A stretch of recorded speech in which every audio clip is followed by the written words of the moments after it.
Have you ever sat in a public bathroom stall and suddenly become aware of just how little privacy you actually have?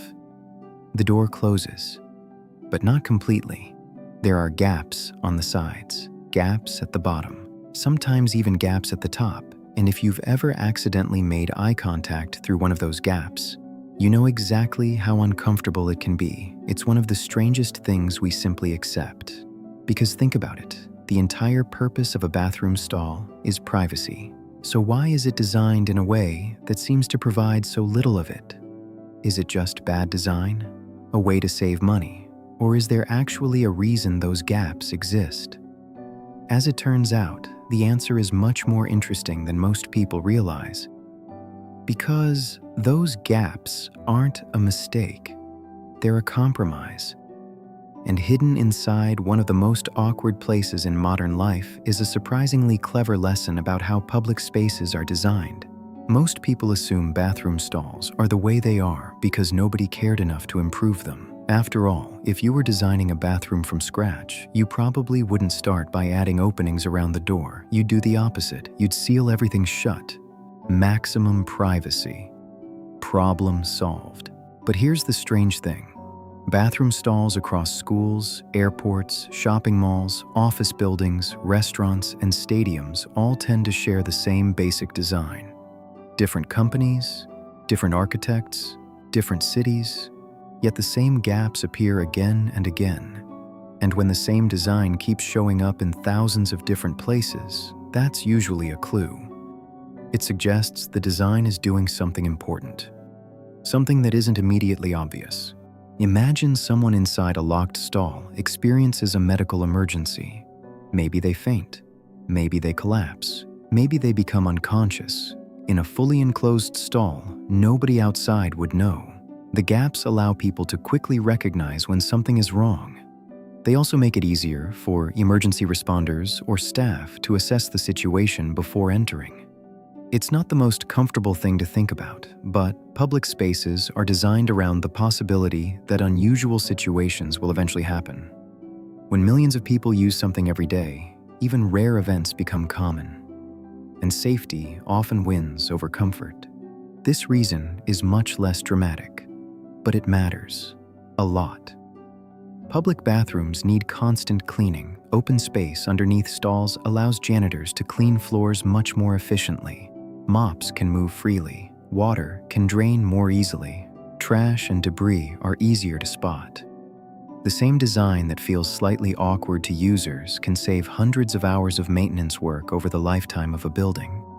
And when you're managing a large public facility, those hours matter. Now comes the explanation most people assume is the entire answer: money. And yes, cost does play a role. Shorter doors require less material. Shorter walls require less material. Installation becomes faster. Maintenance becomes easier. Repairs become cheaper. When a design is repeated thousands of times across thousands of buildings, even small savings add up quickly. But cost alone still doesn't explain everything. Because if privacy were the only goal, many organizations would happily spend a little more. The real answer goes deeper. Public bathrooms aren't designed for maximum comfort. They're designed for maximum functionality. That sounds obvious, but it's an important distinction. The goal of a public restroom isn't to create the perfect personal experience. The goal is to serve hundreds or thousands of people efficiently, every day. The design encourages movement. People enter, use the stall, leave. The system keeps flowing. In other words, bathroom stalls are not optimized for individuals. They're optimized for crowds. And once you realize that, the gaps start making a lot more sense.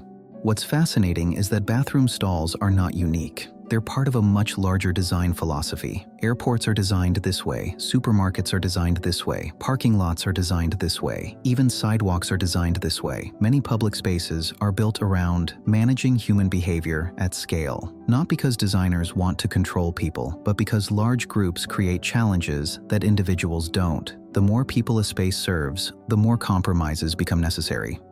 Comfort, efficiency, safety, cost, privacy. None of them can be maximized at the same time. Something always has to give. And bathroom stalls are one small example of that trade-off. So the next time you're sitting inside a bathroom stall and wondering why the gaps are there, remember this: the designer probably knew exactly what you were thinking. The gaps weren't forgotten, they weren't accidental, and they aren't there because nobody noticed the problem. They're there because solving one problem creates another. More privacy can mean less visibility during emergencies. More enclosure can make cleaning harder. Better comfort can increase costs. Every design decision solves something while sacrificing something else. And perhaps that's what makes this little mystery so interesting. Because once you understand the reason, those awkward gaps stop looking like bad design and start looking like a compromise between competing needs. A reminder that even the most ordinary objects around us are quietly shaped by decisions most of us never notice, until someone points them out, and suddenly, you can never unsee them again. The bathroom stall door isn't unfinished. It's a negotiation between privacy and practicality, and like many things hiding in plain sight, its story is much more intentional than it appears.